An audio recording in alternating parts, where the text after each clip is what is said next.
U.S. Special Envoy to Greenland, Jeff Landry. President Trump has certainly made it very clear that he has a great interest in Greenland. What is going to happen next? Will you travel there? Will negotiations begin? Because I did see the Danish Prime Minister saying that he does not want to get on board with this. Well, the one thing I can tell you, Griff, is everyone in Louisiana now wants to go to Greenland for the summer. It gets real hot in Louisiana, and everywhere I go in Louisiana now, the question I'm asked is, can you take me to Greenland with you, Governor? When you go, please let me know. I want to go.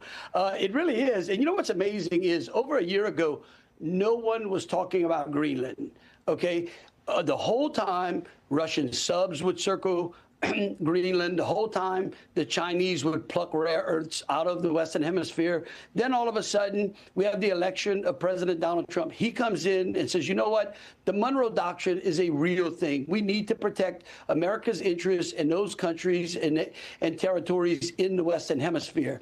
And again, Europe's just ignoring Greenland at the time. I mean, they don't even have first-class status at the UAE.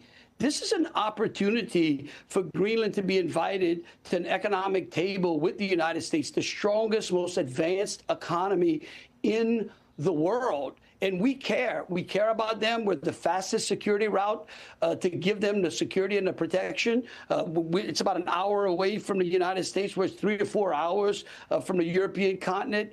I think there's a great opportunity here.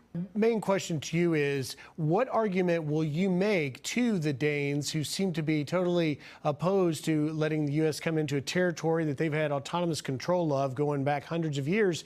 What was the case that you'll make to them?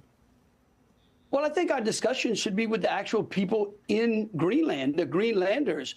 What are they looking for? What opportunities have they not gotten? Why haven't they gotten the protection that they actually deserve? Look, the United States has always been a welcoming party. We don't go in there trying to conquer anybody, trying to, take over anybody's country. We say, listen, we represent liberty. We represent economic strength. We represent protection. Look, no one knows that better than Louisiana. My family has been in Louisiana for over 300 years. We've lived under more flags than anyone living in the continental United States over the history of America. We ended up settling under the United States of America's flag, and for that, Louisiana has been so much better. The country has been so much better.